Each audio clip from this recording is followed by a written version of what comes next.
Hoje o podcast Tati Silveira vai falar sobre um assunto muito importante, um alerta aos empresários, LGPD. Convidei 2 advogados e eu vou pedir para que eles se apresentem. Estamos primeiro.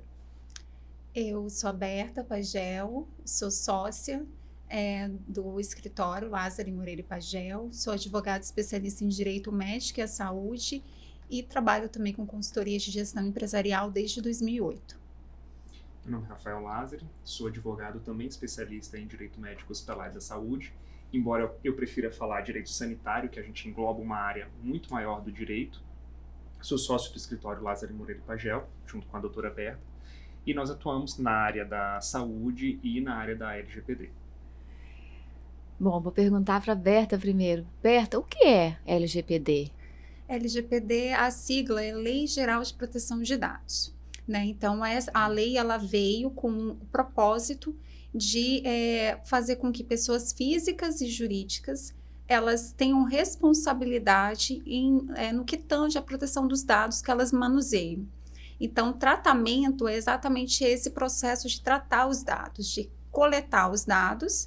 Então, a gente vai ter aí empresas, né, formalizadas, que são as pessoas jurídicas, e vamos ter também algumas pessoas físicas, prestadoras de serviços, que também coletam dados pessoais e sensíveis para fazer o fornecimento de um produto, de um serviço.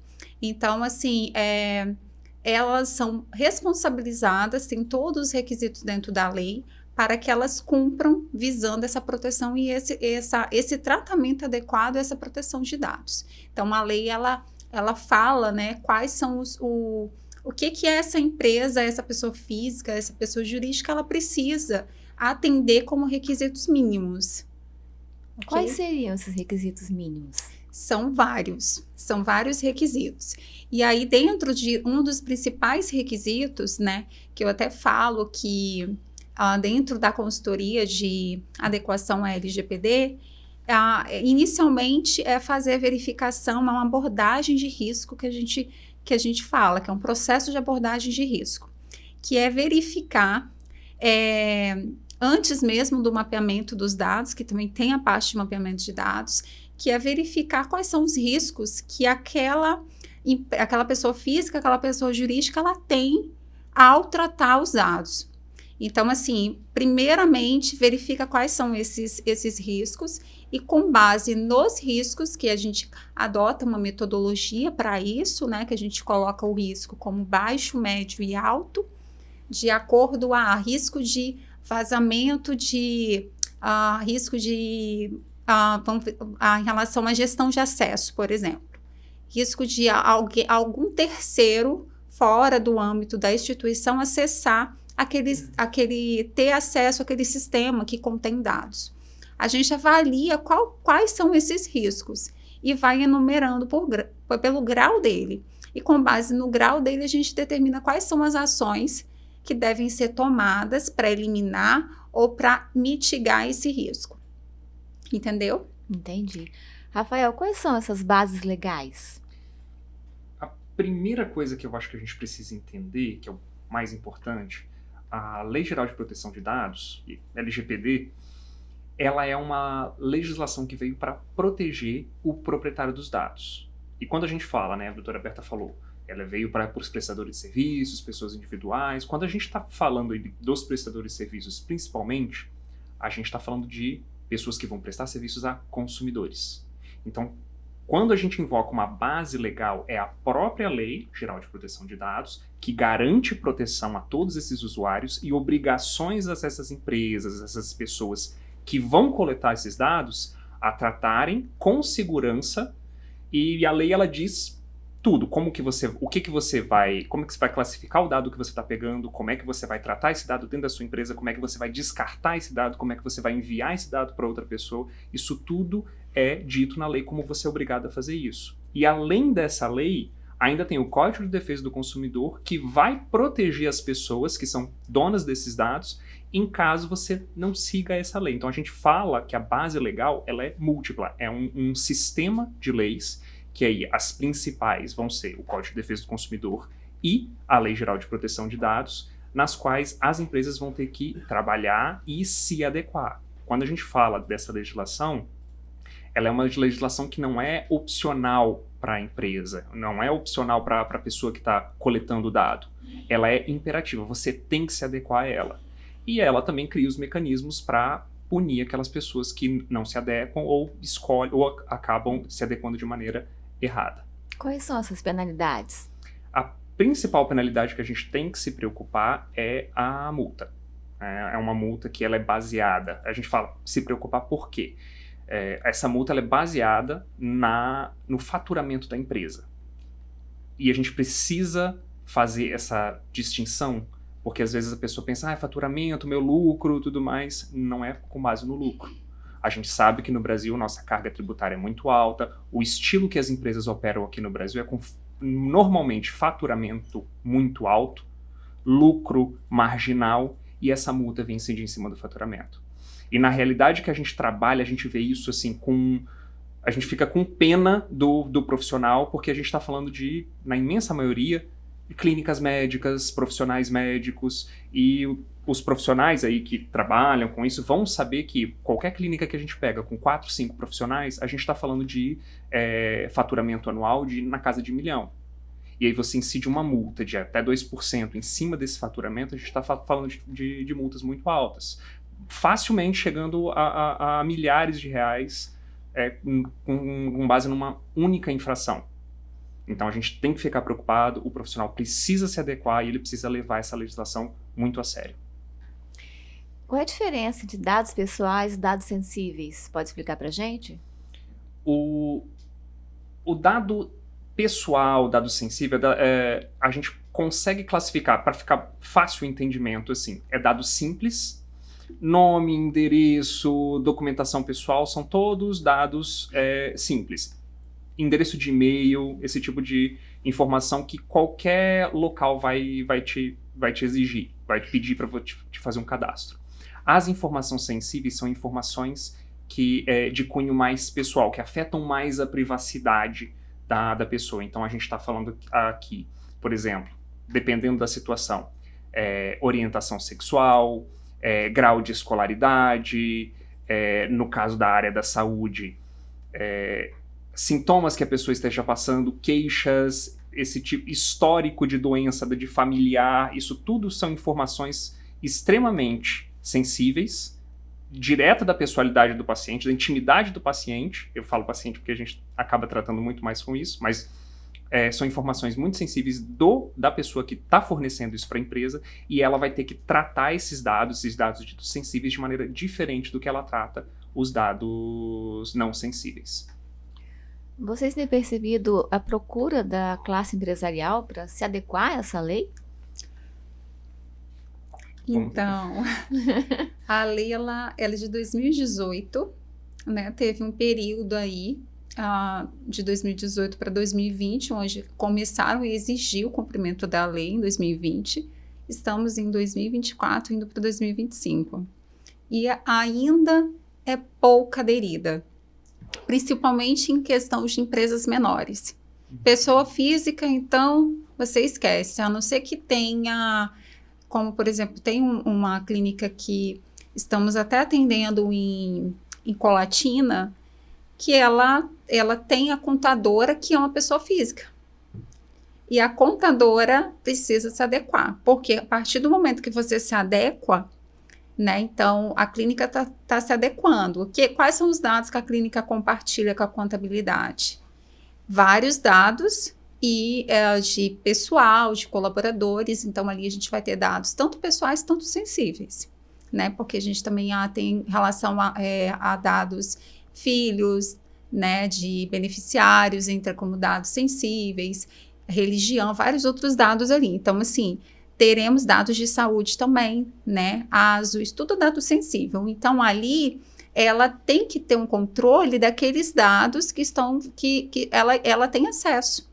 Então, não adianta fazer uma adequação à clínica, sendo que a prestadora de serviço que é a terceirizada, ela também não se adeque.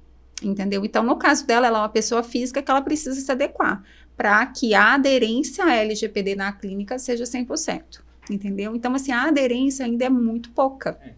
E porque também uma consultoria para adequação à LGPD, ela não é uma consultoria de baixa complexidade, ela é uma consultoria que exige conhecimento técnico e também exige a questão até mesmo relacionada a conhecimento, a processo dentro da empresa, quando a gente fala de uma pessoa jurídica, a contribuir na parte do mapeamento de dados, que tem que ser muito bem feito.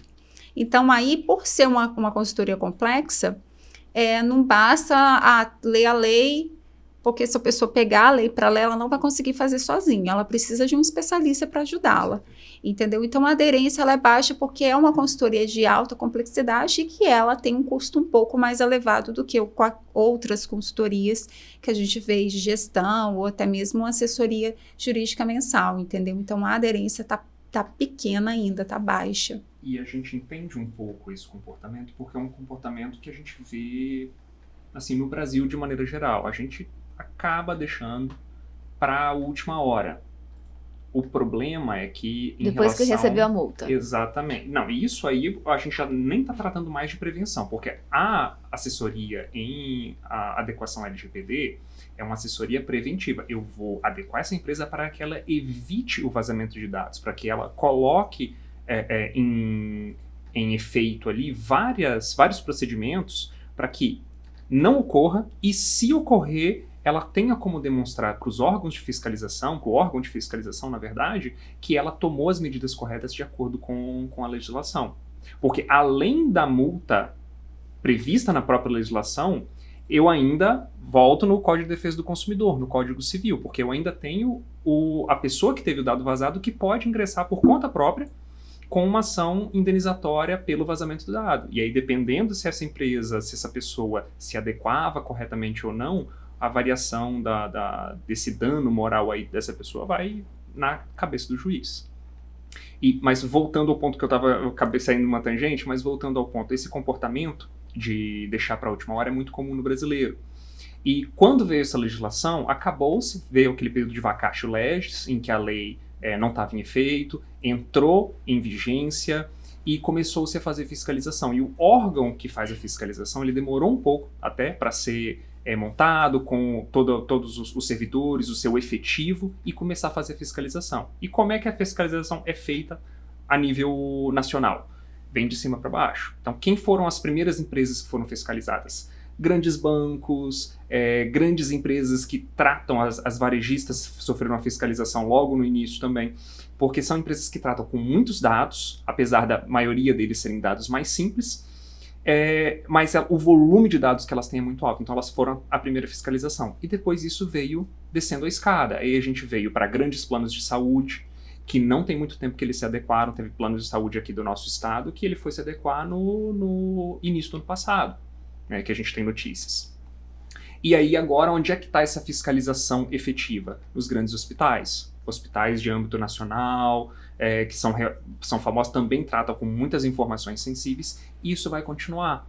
Daqui a pouco essa fiscalização está chegando no profissional, nas clínicas, nos pequenos varejistas, e todas essas pessoas, quando chegarem lá, eles vão ter que apresentar, falar, olha, estou me adequando, está aqui o meu DPO, que eu vou até pedir para a doutora Berta falar, esse é o responsável pelos dados. Você tem que apresentar a sua documentação, como você está adequado à legislação. Não é simplesmente falar, eu estou respeitando aqui, eu tenho um programinha que faz isso. Não é dessa forma que funciona.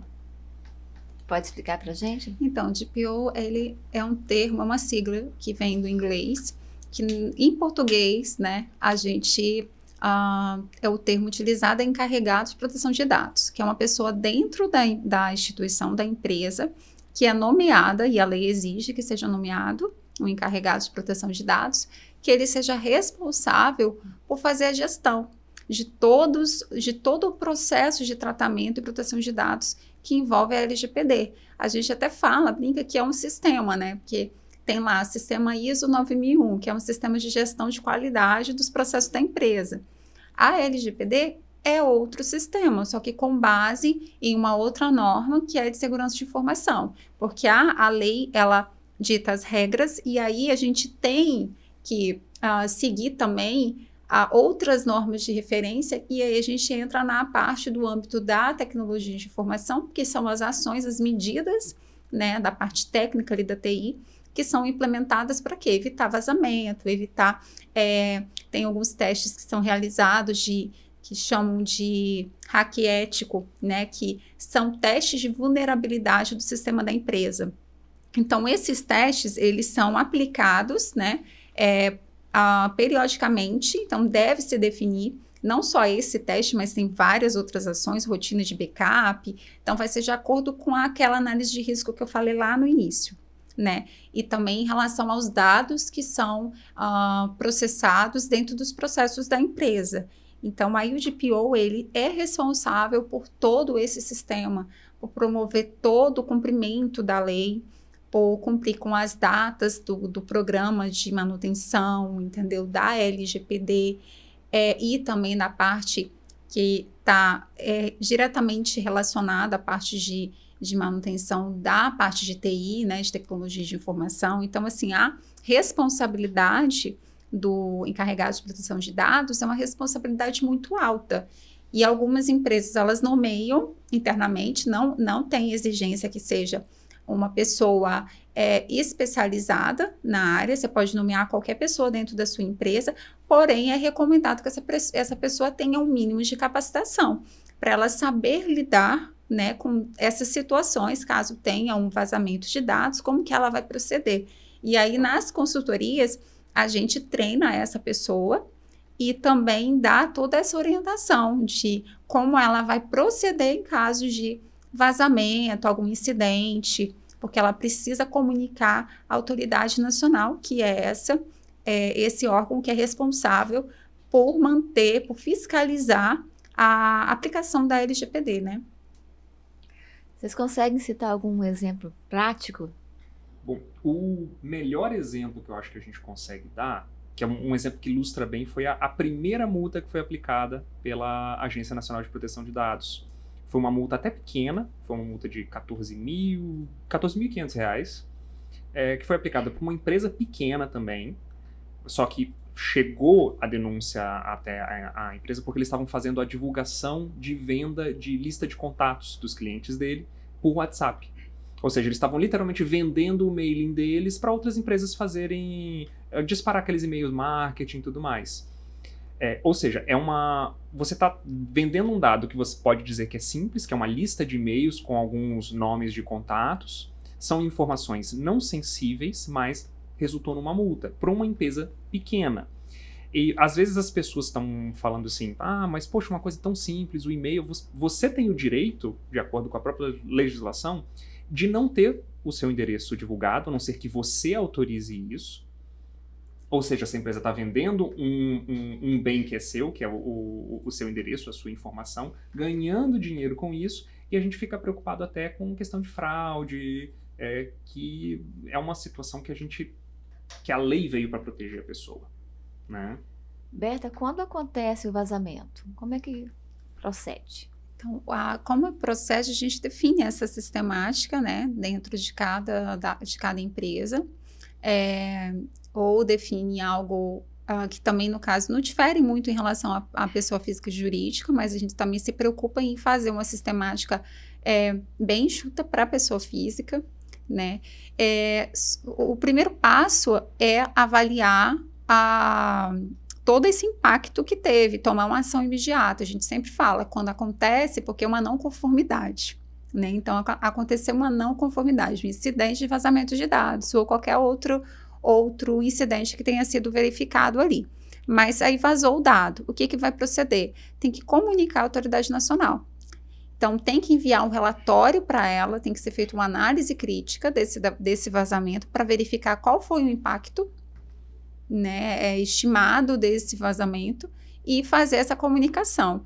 E aí, o doutor Rafael falou a questão da multa sobre o faturamento, mas tem o que a gente considera que é a parte pior nisso, que é o impacto relacionado aos dados vazados de todos aqueles titulares de dados ali, que aquela empresa fazia o tratamento dos dados. Além disso, a empresa, ela cai em domínio público. Na verdade, é divulgado, né? É divulgado que houve vazamento de dados daquela empresa.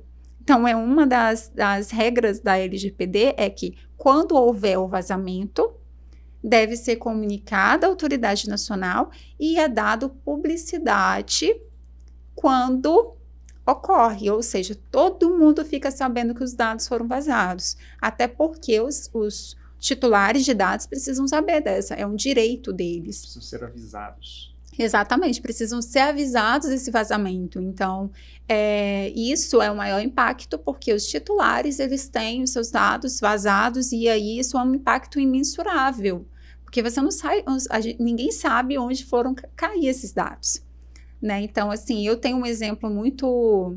Isso foi... um pouco depois que a lei entrou em vigor, acho que foi 2021, isso, 2021, mais ou menos. Entraram em contato comigo, me ligaram, um banco fazendo cobrança. E eu era correntista de um banco que já, ele encerrou as atividades há muitos anos, e eu fui correntista desse banco em 2011. Entraram em contato comigo falando, né, depois esse banco, na verdade, ele foi comprado por outro banco, e aí falando, olha, você tem dívida de tal valor, uma dívida altíssima, eu lembro, e a gente está entrando em contato contigo para negociar essa dívida. E caso você não pague, seu nome será protestado, negativado, e aquilo tudo. E aí depois, eu virei, me mande um demonstrativo da dívida, para eu saber exatamente, é referente a um cheque especial que você deixou, na verdade, nem cheque especial, era a taxa de cheque especial, que era um residual, e era um cheque devolvido. E quando eu encerrei minha conta no banco, eu dei quitação e não tinha nada disso, eu sabia que não tinha nada disso. Não, mas é um cheque que você perdeu e tal, e aquela história, eu falei, não, eu sei que eu não fiquei devendo o banco, só que mesmo assim eu pedi o demonstrativo da dívida. E aí eles não quiseram me enviar o demonstrativo da dívida. Se negaram e fizeram um apontamento, não protestaram, mas fizeram um apontamento no Serasa daquela dívida. Eu entrei com ação contra o banco que comprou esse antigo banco e coloquei também essa empresa de cobrança e ganhei a ação ao final. E eu fundamentei com base na LGPD. Assim, teve toda a fundamentação relacionada à não existência daquela dívida, mas eu falei também por que eles têm os meus dados. Sim. De uma conta que eu tinha no banco que eu encerrei. E o melhor disso é que no direito a gente fala, tem os pontos, né? Os pontos controvertidos.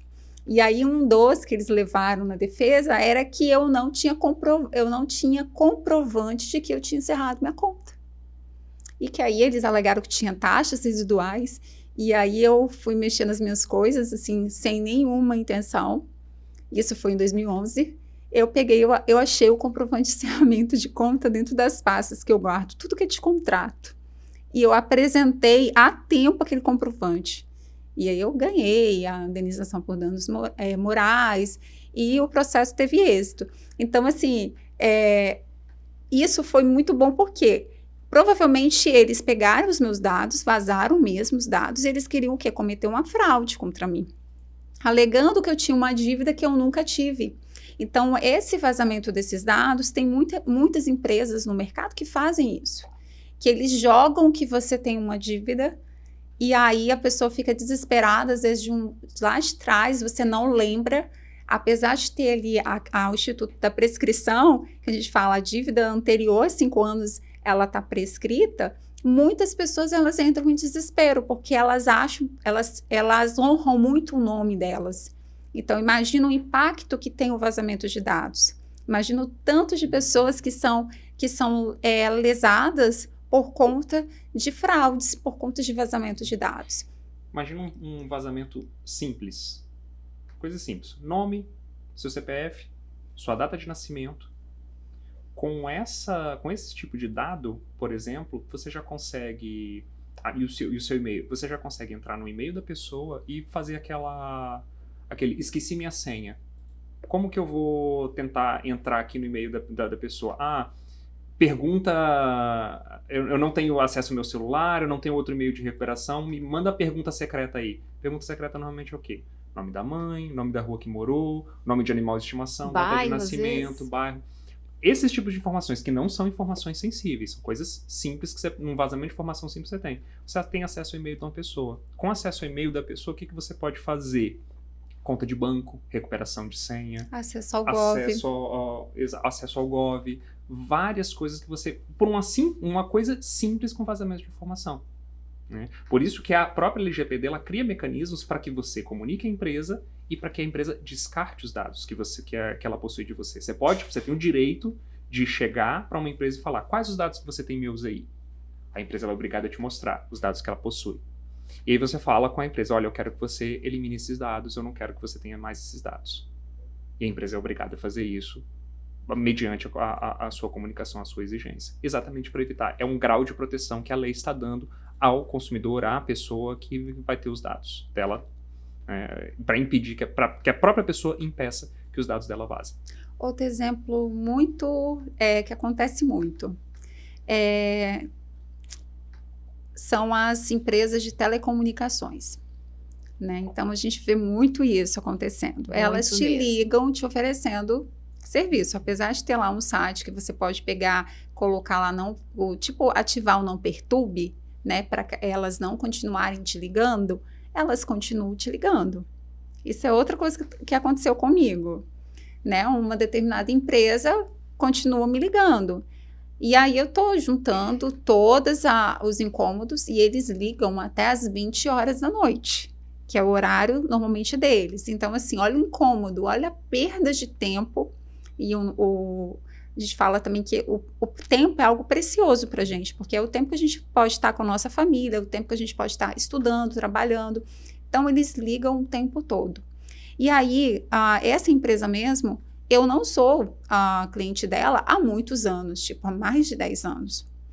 E ela tem me ligado insistentemente para oferecer serviço. Eu já solicitei a exclusão, eu entrei em contato com eles, e aí é um direito do titular de dados, entrar em contato, aí tem que ter lá no site dela um canal, né, que o titular ele consiga entrar em contato com o encarregado de proteção de dados para pedir, para ele exercer esses direitos, que é alteração, tem vários, a lei ela coloca vários direitos que os titulares têm para exercer relacionado a isso. Um dos principais é atualização de cadastro e a exclusão, né, porque às vezes ela está utilizando, está ali igual essa relação jurídica que não existe mais, né? Então ela ainda está insistindo, te ligando, te incomodando, e aí tem como você pedir para excluir seus dados. Eu já pedi, já me enviaram, e eu perguntei quais são todos os dados que tinham. Você também tem o direito de pedir quais são os dados que ela tem e com quem que ela compartilha, e ela precisa informar. E aí eles me mandaram a relação. E dentro dos dados com quem eles compartilham, tem a empresa de telemarketing que vive me ligando, que vive me insistindo e me ligando. E aí, qual que é a medida que eu posso tomar agora? Juntar todas essas provas que eu tenho, que eu solicitei a exclusão dos meus dados, eles continuam me incomodando, e pedir uma indenização por danos morais. Tá, não fiz ainda só por falta de tempo, porque a gente acaba fazendo tudo dos clientes e o nosso a gente deixa por último. Mas essa é a medida que é um dos exemplos, né? Que a gente fala, mas para que isso? É para a segurança dos titulares, principalmente em questão de fraude. Porque, com o dado da mãe, com o seu nome completo, com o CPF, quais são os dados que você consegue hoje abrir uma conta online? Você já parou para pensar que são pouquíssimos? Sim, né? E agora com inteligência artificial, então, fica mais fácil ainda, facilita mais ainda para os fraudadores. Então, a gente precisa ficar muito atento a isso, porque às vezes dados simples, que a gente considera dados simples, que não são dados sensíveis, eles podem ser vazados e simplesmente... Até para simular sequestro, exatamente, né? Isso, exatamente. Um golpe pelo WhatsApp, que vários brasileiros caem todos os dias, com uma quantidade de dados mínima, você já consegue deixar a pessoa desesperada. Aquele golpe do sequestro e tudo mais, você pega muito no sentimento da pessoa. a mãe, o pai, o irmão, acaba não raciocinando exatamente pelo próprio medo que o bandido vai impor ali na pessoa, e ele tendo um dado, tendo nome e tudo mais, coisa que ele só conseguiria na cabeça da vítima, né? Só conseguiria se estivesse conversando com a pessoa ali mesmo, só vai fortalecer o golpe e mais pessoas vão acabar caindo nele. Então é uma preocupação que a gente tem. Então, assim, a principal finalidade da LGPD mesmo é exatamente mitigar esses riscos, né? De vazamento de dados, para evitar fraudes, evitar lesões aos titulares de dados. E aí eu só vou fazer um complemento, porque em relação, por exemplo, a contas bancárias, né? É interessante que no site do Banco Central, eu não sei exatamente qual o caminho que tem que ser feito, mas tem lá que você consegue entrar e você consegue, eu acho que é o registrato, se eu não me engano. Você consegue verificar quais são as chaves Pix que você tem cadastrado, quais são as contas que você tem em aberto. Por que isso? Porque se você verifica lá que você tem uma conta em um banco, em instituição financeira que você nunca abriu, você já pode se preocupar que pode ser alguém que tenha aberto uma conta em seu nome. Uma tentativa de fraude, alguma coisa assim, que muito provavelmente já está acontecendo. É inclusive um bom exercício para se fazer, entrar lá de vez em quando e verificar, ó, são as contas que eu tenho aqui mesmo, às vezes uma conta que você esqueceu, às vezes nem pensando no golpe, mas já pensando assim, poxa, será que eu esqueci uma conta que está lá pegando juro de cheque especial, que o banco só vai vir me notificar aqui a hora que eu já estiver devendo 10, 15 mil reais? De vez em quando é bom dar uma olhada lá no site. Muito bem. Vocês podem dar um resuminho pra gente sobre o registrato, como é que funciona? A maneira mais fácil é a pessoa entrar no site do Banco Central, ou se você provavelmente procurar no Google Banco Central registrado, ele já vai te mandar um link para você clicar e ir direto na área necessária do próprio site. Só toma cuidado com aqueles sites patrocinados que costuma ter golpe, tá, gente? Então, procura se o site que você tá visitando é o do Banco Central mesmo. E aí, entrando lá, colocando os seus dados, você vai conseguir acessar essas informações. A gente vai colocar esse link para vocês. Acho que é importante, né? A gente dar uma ajudinha aí. Rafael, eu queria que você falasse pra gente, vocês também são especialistas na área de saúde jurídica. Sim. Então, eu queria que você falasse pra gente essa questão, o que abrange a saúde jurídica, como se proteger, como se prevenir. Bom, eu acho um bom gancho aqui pra gente já começar já direto na LGPD, que é a nossa área de especialização. Né?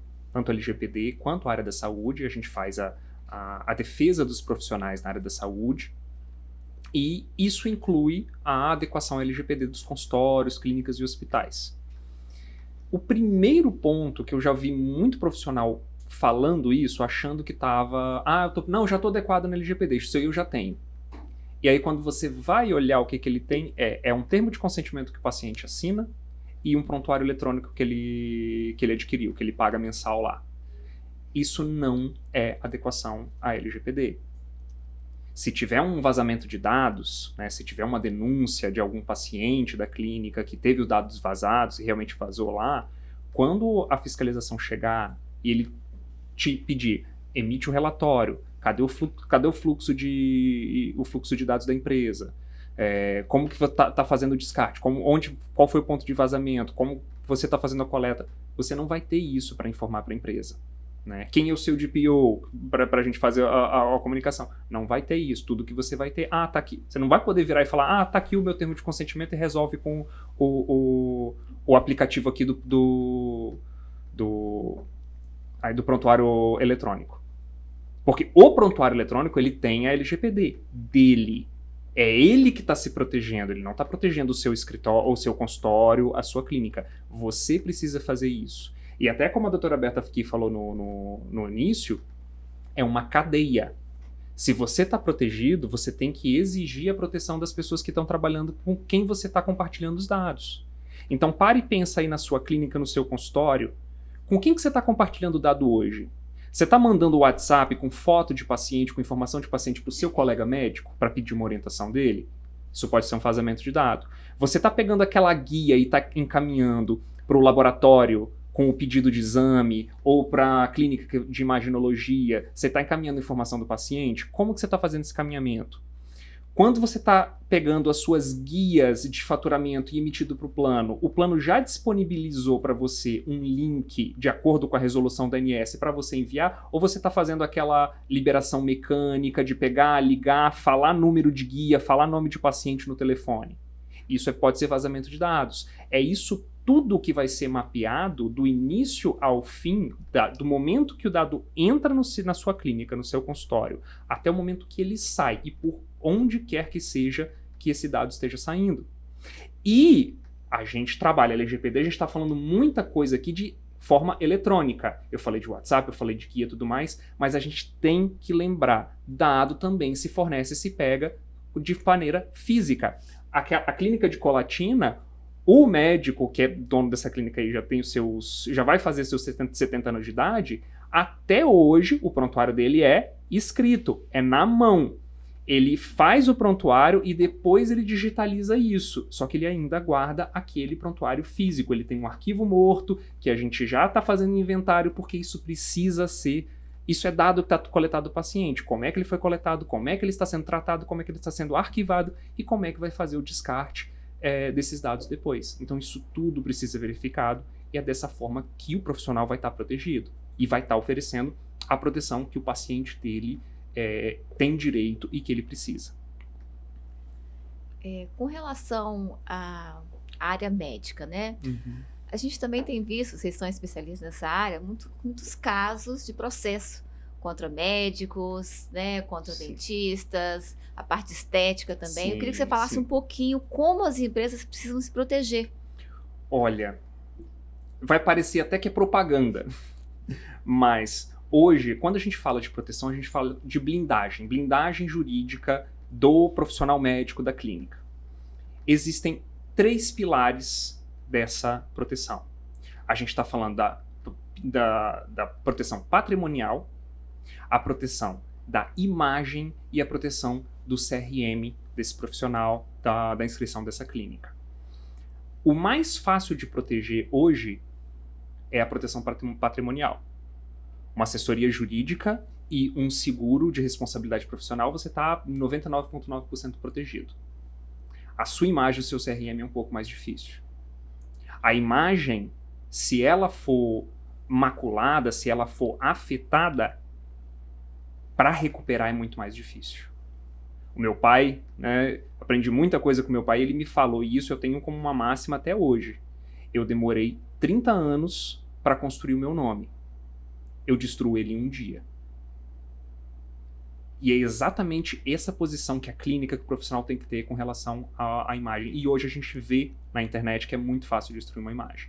O CRM, que a gente está falando aqui de processo ético profissional, uma vez que você perdeu o seu CRM, se você for alvo de uma cassação de CRM, não tem volta. Você pode fazer outra faculdade de medicina, você não vai recuperar o seu CRM, você precisa ir para alguma outra área. E eu falo que, mas é só em caso... As pessoas podem até falar, já teve profissional que falou isso, mas isso é caso extremo, isso é caso de médico que comete algum crime. Não, não é só em caso de médico que comete crime.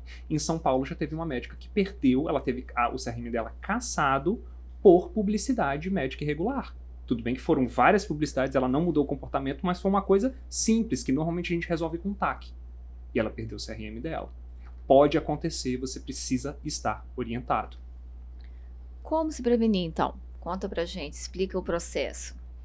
Então, primeiro passo, assessoria jurídica.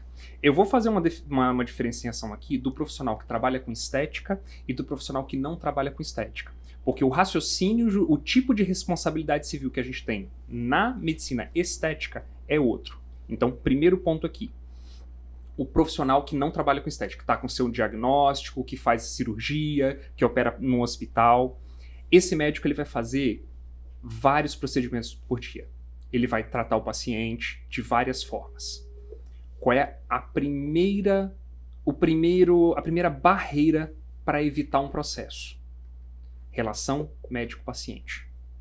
E eu não estou falando aqui de relação médico-paciente que o médico aprendeu na faculdade. né? Eu sei que você vai olhar, bom, um advogado quer falar aqui comigo de relação médico-paciente, eu não vou falar aqui para você que relação médico-paciente é aquela relação de confiança que o paciente tem. Você ouviu isso na aula de ética médica.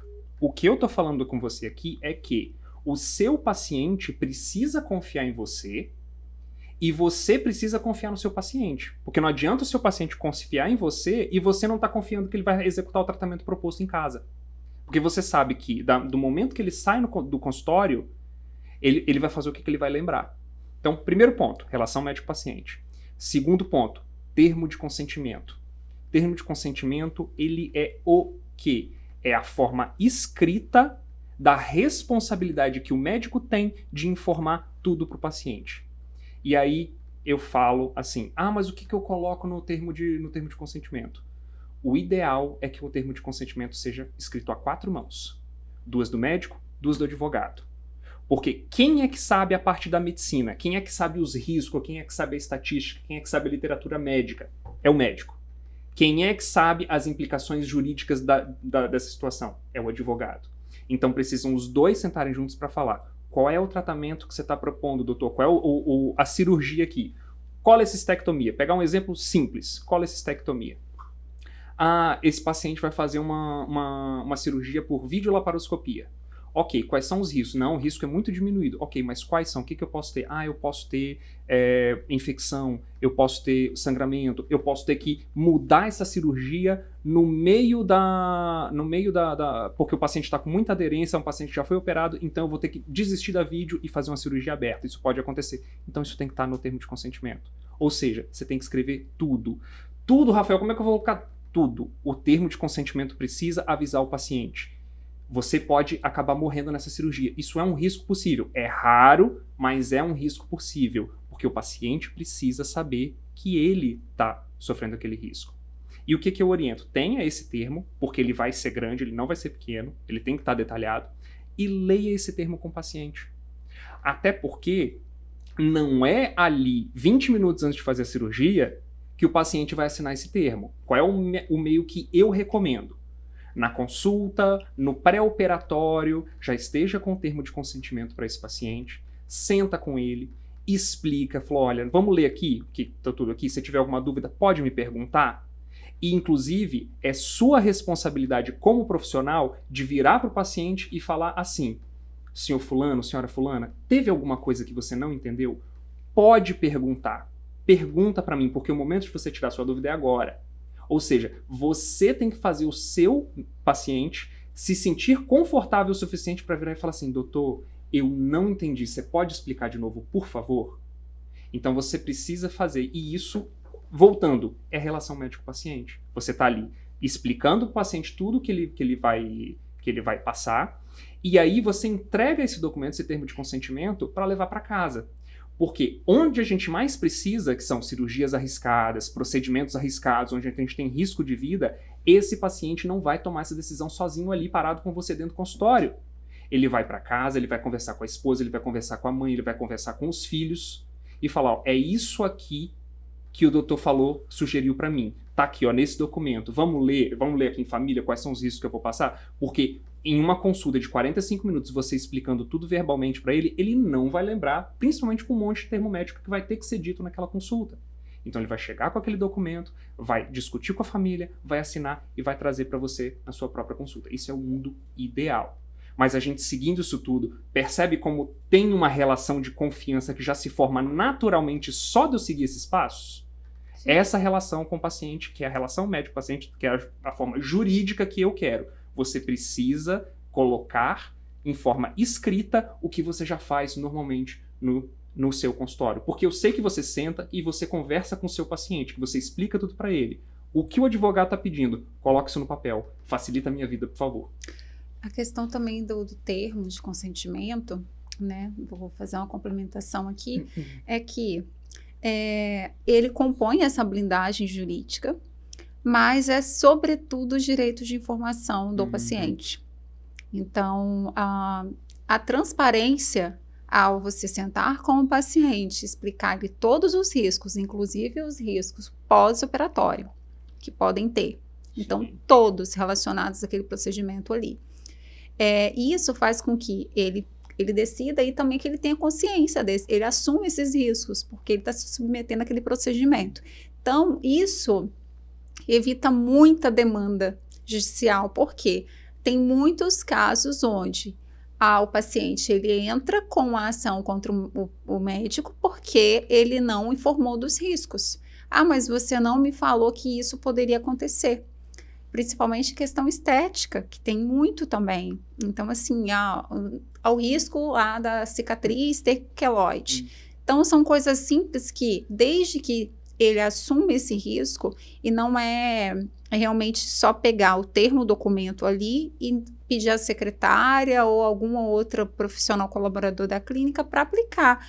O paciente, o que a gente recomenda sempre é isso, sentar com o paciente, esclarecer, fazer isso no pré-operatório, porque o paciente ele vai ter esse tempo aí de pensar, né? E aí confirmar também isso sempre antes do procedimento cirúrgico. Eu acabei lembrando, teve um caso no escritório muito engraçado. Eu falo engraçado assim, porque a paciente ela entrou, foi uma cirurgia estética, e a paciente entrou exatamente com essa argumentação. Não fui informada dos riscos, eu não sabia que a cicatriz ia ficar desse jeito. A base do argumento dela era esse.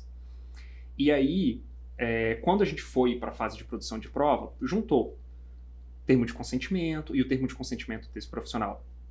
Muito bem feito, né? Foi a gente que fez. Mas uma coisa muito legal é que ele guardou o termo de consentimento que ele utilizou no consultório com ela. Que ele sentou, ele segue exatamente o que a gente falou. Ele senta e escreve e lê o termo de consentimento junto com a paciente. Ela fica com a cópia dela e ele fica. E no termo de consentimento dele tinha o quê? No canto, na lateral, um desenho. Ele literalmente parou para a paciente, desenhou o corpo dela mais ou menos e foi explicando, que ele falou isso com a gente. Eu falei, não, eu sentei com ela, ela falou, olha, eu vou cortar aqui, é aqui que vai a sua prótese, é dessa forma. Ele desenhou na lateral do termo de consentimento. E a sentença de absolvição dele não foi dito com essas palavras, mas a juíza quis dizer mais ou menos isso aqui. Até desenhar para a paciente, o médico desenhou. Como é que ela pode dizer que ela não sabia, que ela não tinha sido informada do que estava acontecendo? Então, é esse tipo de coisa que parece um mero detalhe. Parece como se, mas você está querendo que eu faça isso com todo paciente? Não, você não precisa fazer isso com todo paciente. O médico, quem está começando agora, né, às vezes não vai ter essa sensação e você vai precisar fazer com todos os pacientes no início.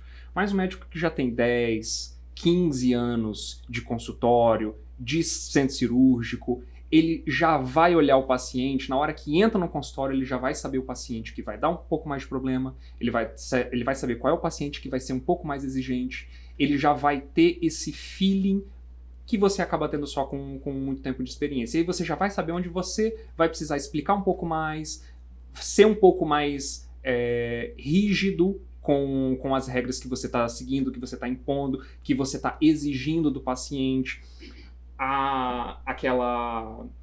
Aquela paciente que fumou a gente acaba lembrando de um monte de caso. Nas regras de pós-operatório do médico, o que ele falava? Não pode fumar no pós-operatório. Por quê? Porque cigarro prejudica a cicatrização, todo mundo sabe. Então ele orientava, para de fumar tanto tempo antes e fica sem fumar até tanto tempo depois da cirurgia. O que ela fazia? O que aconteceu? O marido levou o cigarro para ela fumar dentro do hospital. Não sei como ele conseguiu isso, mas a gente tinha relato da enfermeira falando que ela estava fumando dentro do quarto. E Nossa. O que aconteceu? Teve problema com a cicatrização. Ou seja, a paciente não seguiu fala-se muito, não seguiu as orientações, fala-se muito do erro médico e o erro do paciente, né? Quando a gente fala, é óbvio que aqui, né? Por que eu estou trazendo isso? Código de Defesa do Consumidor vai proteger o paciente. O médico, ele precisa estar ciente disso. Na sua aula de ética médica, eu sei que o seu professor virou e falou para você, a medicina não pode ser tratada como comércio. Concordo 100%. Só que eu preciso te falar, o ordenamento jurídico brasileiro trata você, médico, dentista, como prestador de serviço e o seu paciente como consumidor. Então, dentro do seu consultório, você tem que se preocupar de exercer a medicina e a odontologia como um sacerdócio. E tem uma assessoria jurídica para se preocupar com a parte comercial disso. Que é isso que vai te dar tranquilidade para você conseguir exercer sua profissão de forma tranquila e da maneira que ela precisa ser exercida. Na área de estética, salão de beleza. Fui lá, fiz uma mecha, meu Sim, cabelo ficou também. todo no Eu peguei um caso lavatório. Eu peguei um caso desse aí de salão, nem era especialista em direito médico ainda, foi início de carreira. E também precisa de indicar quais são os riscos daquele procedimento, então tem que ter também o termo de consentimento.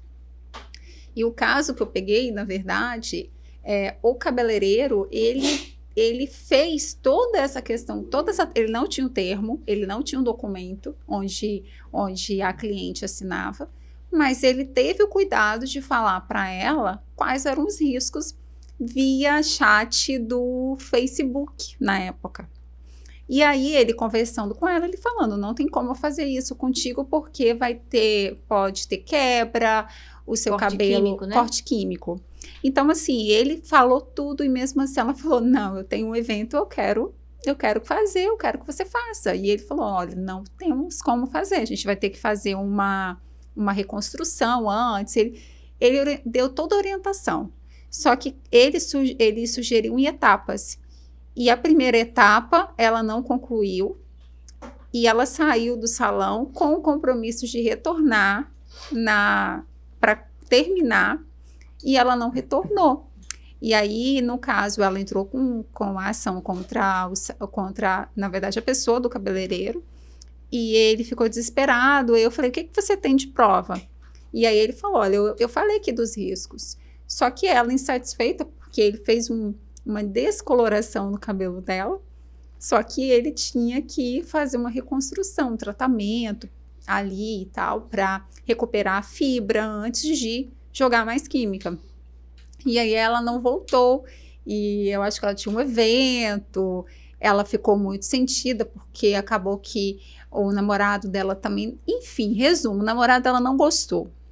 E ele era advogado, né? E aí ele orientou ela a entrar com ação contra o salão. E aí, nesse caso, a ação foi procedente. Eu ganhei essa ação, na época eu não estava com escritório. E a gente... E ele, na verdade, minto. A gente ganhou no sentido de... era juizado especial, era necessário prova perícia. Prova técnica, porque ela falou que o cabelo dela caiu e tudo e tal, e ela não comprovou nos autos que realmente o cabelo dela estava caindo por conta daquilo, e pelo tempo que decorreu, era, tipo assim, quase que impossível conseguir comprovar, ela tinha que ter feito alguns exames, buscado uma orientação mais a fundo, para ela comprovar que a causa, porque tem N causas de queda de cabelo, então não tinha como afirmar que a queda do cabelo dela era por conta do procedimento que ela se submeteu, que também ele indicou os riscos, ou se era por uma falta de vitamina, por exemplo. Então, assim, não tinha como, ali no juizado especial, dar andamento do processo. E aí eles desistiram do processo e falaram que ia entrar na vara comum. Só que até hoje não entraram, porque eles iriam perder, porque ela foi informada dos riscos, e ela que quis proceder da mesma forma, entendeu? Então, de certa forma, agiu de má fé ali. Exatamente. Então, assim, tem casos, Tati, que de fato há essa questão do paciente não ter sido realmente esclarecido com ele todos esses riscos, né? E tem casos que aí há demandas desnecessárias, que a gente fala que poderia ter sido evitada, e há casos de fato, é claro que a gente vê aí realmente casos de erro médico.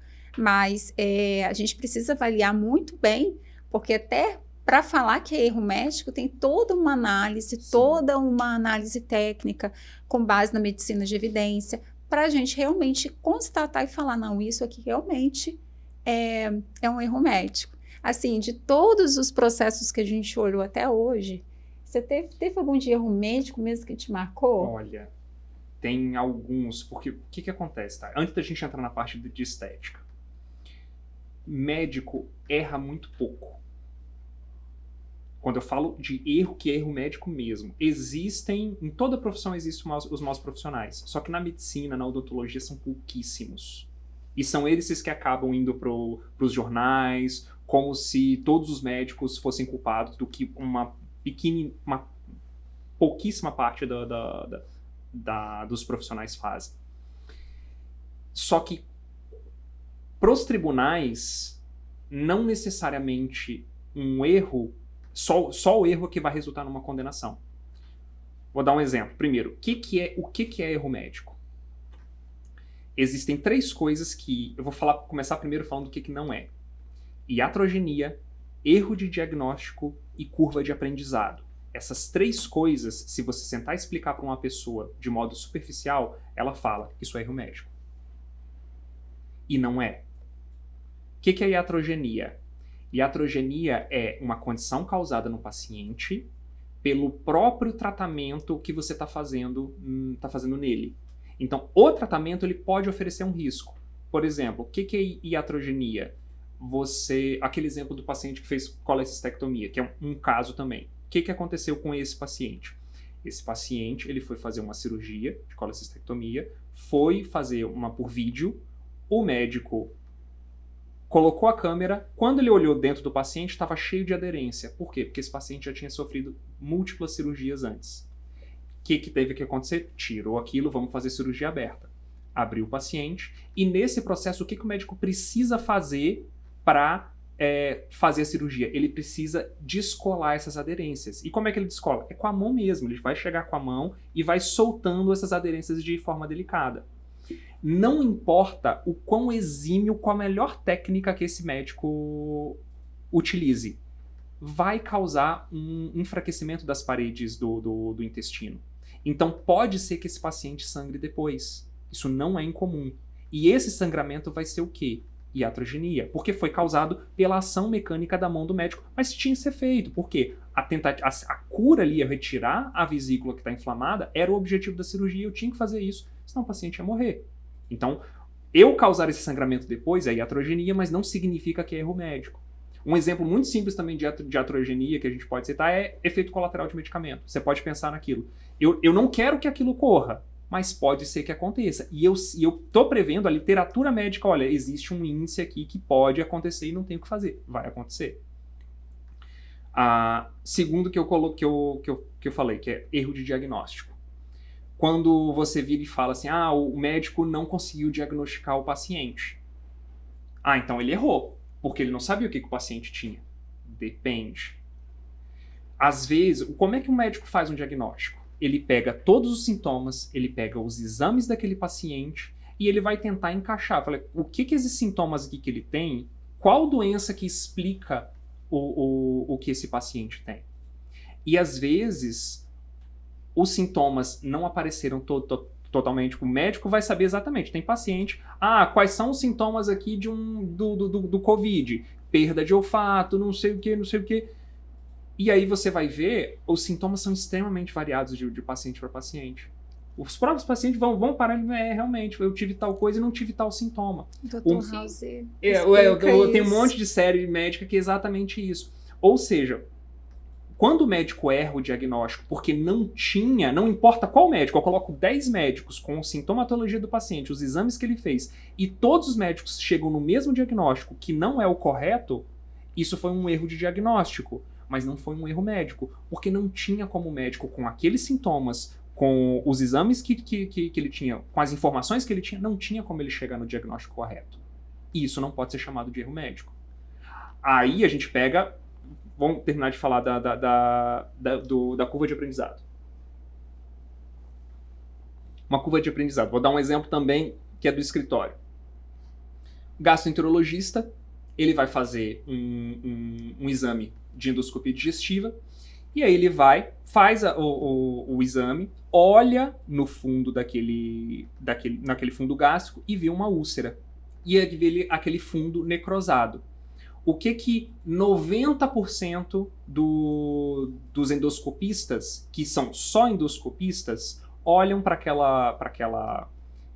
aquele fundo necrosado e falam, ela já está em cicatrização, esse fundo aqui não precisa fazer nada, não preciso intervir aqui. E ele sai porque o médico só vai interferir no paciente, só vai executar um procedimento se for necessário. Então ele não faz nada, ele simplesmente faz uma biópsia ali e volta. 10%, que foi o caso desse médico, esse médico, além de endoscopista, ele é cirurgião geral e faz muita cirurgia. Então ele sabe, por conta dos anos de prática que ele tem, que existe um percentual de úlceras perfuradas que não se apresentam daquela forma, porque um tecido interno fecha aquilo e do lado interno ele dá um aspecto que o endoscopista não vai conseguir ver de que aquilo ali é uma úlcera perfurada. E aí ele vai e intervém, manda aquele paciente para uma cirurgia. Os outros médicos que não conseguiriam ver, que não veriam, não estão cometendo um erro médico. Porque eles vão ter uma curva de aprendizado ali para poder identificar aquilo mais tarde. Isso não quer dizer que aqueles médicos que não viram aquela intercorrência não sabiam. Porque eu preciso de um tempo de experiência para o médico conseguir lidar com essas situações. Um médico de 2 anos de formado e um médico de 30 anos de formado tem conhecimentos diferentes.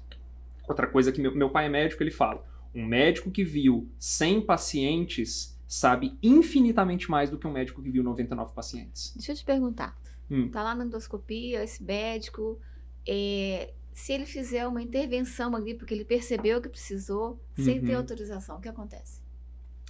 Aí a gente entra num ponto, também a gente acaba lembrando que é tudo caso do escritório. O seu termo de consentimento, ele precisa ter isso, né? Vou contar o caso. O paciente foi fazer uma endoscopia digestiva, o médico identificou uma área de coloração diferente. E ele falou, isso aqui tá com cara de câncer. Ele fez a excisão do câncer, totalmente pegou uma boa área de borda, tirou aquilo e mandou para biópsia. Na biópsia, foi identificado que aquele paciente estava com câncer em muito início de caso, ou seja, o médico salvou a vida do paciente. Certo. Só que ele não tinha termo de consentimento. E aí o paciente virou e processou o médico. Por quê? Porque ele fez uma intervenção sem a autorização do paciente. Porque esse paciente, para fazer uma endoscopia, ele estava sedado. Só que aí o médico fica revoltado e fala assim, pô, o que eu deveria ter feito? Eu não deveria ter feito, então, ter tirado lá. Se ele fizesse isso, muito provavelmente ele teria recebido um processo da mesma maneira. Por quê? Porque ele deixou de fazer um procedimento que o paciente precisava e ele teria que submeter o paciente a uma nova endoscopia para poder fazer o procedimento. Ele tomaria o processo do mesmo jeito. Daí a importância, né? Jurídico junto com o médico para poder fazer o trabalho preventivo. Exatamente. Tá. Como é que eu evito? Então eu vou ser processado fazendo ou não fazendo? Se você tiver o termo de consentimento onde está dizendo que se o médico encontrar alguma coisa que ele julgue ser necessário realizar para salvar sua vida, para te fazer um tratamento, ele pode fazer, e o seu paciente assinou autorizando, então você não vai ter esse problema. Né? Essa parte que o jurídico realmente encontra com a medicina, porque é o advogado que vai falar, tem alguma coisa que você pode fazer, que pode precisar fazer no meio da operação? Se acontecer uma urgência, se acontecer uma emergência, o que vai acontecer? Não, eu vou precisar tirar, eu vou precisar levar o paciente, vou precisar injetar droga ali para reanimar esse paciente. Isso está no termo de consentimento? Que isso pode acontecer, que é uma reação da própria sedação, que o paciente faça uma parada cardíaca, uma parada respiratória, se for, né? Eu estou aqui julgando exemplo. Se isso puder acontecer, isso tem que estar no seu termo de consentimento. Rafael, você pode dar uma dica para os nossos inscritos de como proceder para fazer prova, né? Para ter prova sobre essas ligações que acontecem. Enfim, explica pra gente, a gente vai colocar o link também. Entendi. Então, as pessoas elas costumam receber muitas ligações dessas empresas de telemarketing que pegam os dados delas para fazer propaganda. Compram mailing mesmo, várias empresas compartilham dessa forma. Existe um site chamado Não Perturbe. Existem até sites estaduais, inclusive. Eu sei que o estado de São Paulo tem, eu não me lembro se me recordo que o Espírito Santo tem, mas a gente pode pesquisar e fornecer esses sites. Você vai e faz um cadastro e essa empresa ela é obrigada a não te perturbar com mensagens de telemarketing. Só que o que a gente sabe que acaba acontecendo? Muitas não respeitam. E você continua sendo incomodado. Ah, Rafael, o que eu faço? Eu ligo para o PROCON? Sim, você pode recorrer aos órgãos de proteção e defesa do consumidor, mas o que eu recomendo que você faça? Isso tudo, né? Empresa trabalha com planilha de Excel. Por que eles continuam, por que eles desrespeitam a lei? Porque vale a pena economicamente. Então, o que a gente tem que fazer para que eles mudem o comportamento? Tem que fazer com que isso não valha mais a pena economicamente. Como é que o consumidor faz isso? Está recebendo muita mensagem de telemarketing? Vai, entra no site, faz o seu cadastro. Né? Não perturbe, não quero mais ser incomodado. Só que quando você fizer o seu cadastro, salva o protocolo mostrando o dia, a data, faz uma pastinha no seu computador e vai tudo em relação a isso vai jogando lá dentro, com data do que aconteceu, né? Então, fez esse print, coloca lá, ó, data, tal, fiz o meu protocolo, deixa aquela imagem salvada lá. Continuaram me ligando. Liga para a empresa, né? No próprio 0800 dela, anota o protocolo, anota a data e escreve de maneira bem rapidinho ali, na frente desse protocolo, o que você fez? O que você discutiu? Ah, eu informei para eles que eu não quero mais receber mensagem de telemarketing. O que a pessoa te informou? Ela te deu um outro canal? Né? Escreve aquilo ali o que foi discutido e deixa isso guardado. Liga para a empresa e pede os seus dados de LGPD, como a LGPD te permite que você faça. Olha, eu quero saber quais os dados que você tem. E informa para eles depois. Eu quero que vocês apaguem esses dados, eu não quero mais que vocês tenham. Não tenho mais conta com vocês, eu não quero mais receber mensagem, apaga os meus dados aí. Continua e vai salvando isso tudo, com número de protocolo, tudo certinho. Tá recebendo ligação? Tenta gravar. Pega um celular de uma outra pessoa, coloca aquele gravador que já vem no próprio celular, coloca do lado, coloca no Viva Voz, conversa com a pessoa. Ah, de que empresa? O que você quer oferecer? Mas olha só, o meu telefone tá no Não Perturbe. Por que você me ligou? De onde é que você pegou essa informação? Quando você chega nesse ponto, de onde você pegou os meus dados? Normalmente eles desligam, isso vai acontecer. E aí você tem que gravar algumas ligações. Não precisa gravar tudo, você vai receber muita. Mas grava umas 3, grava umas 4. Faça a pessoa dizer qual é o nome da empresa. E vai guardando isso. Isso dá um pouquinho de trabalho. E aí o que você vai fazer? Vai levar para um advogado, vai virar falar, eu quero processar essa empresa. Porque é isso que a gente vai acabar tendo que fazer no final. Infelizmente, é esse o procedimento que a gente vai precisar fazer. Entra com o processo, pede uma indenização de danos morais pelo desvio produtivo, pelo tempo que você teve que gastar para poder montar esse dossiezinho para entregar para o seu advogado. O seu advogado vai te agradecer muito quando você levar isso para ele. E daí deixa o trabalho com o advogado. Ele vai te informando para fazer audiência e tudo mais, e quando vier a indenização, se pessoas suficientes começarem a fazer isso, o que as empresas vão fazer? Olha, não está valendo a pena, o pessoal está processando, a gente está tomando indenização, está tendo que pagar, não está valendo a pena os clientes que a gente está conseguindo conquistar. E aí vamos parar com cessa o isso. processo. É só dessa forma que eles vão cessar. Entendi. Bom, eu queria agradecer a vocês, né, pela presença, pelas explicações muito importantes. Por favor, quem tiver interesse, se inscreva aí no canal para assistir o conteúdo, esse e os próximos. E eu queria passar a palavra para o Rafael e para a Berta para as considerações finais. A gente teve pouco tempo aqui para conversar sobre tudo que a gente queria. Então, se ficou alguma dúvida, pode entrar em contato, segue a gente lá no Instagram, @LMPadvogados, que é Lázaro Moreira e Pagel Advogados, que a gente vive colocando dica, colocando algumas informações. E se você quiser mandar uma mensagem, perguntar pra gente alguma coisa que você acha que não ficou bem explicado aqui, quer tirar essa dúvida, pode entrar em contato por lá com a gente. Isso. Tati, muito obrigada. Obrigado, Tati. Pelo convite, adoramos, esperamos ter mais. Esperamos voltar. Ai, que bom, vai ser um prazer. Vamos dar um tchauzinho aqui para quem nos assistiu? Tchau, tchau. Tchau, tchau.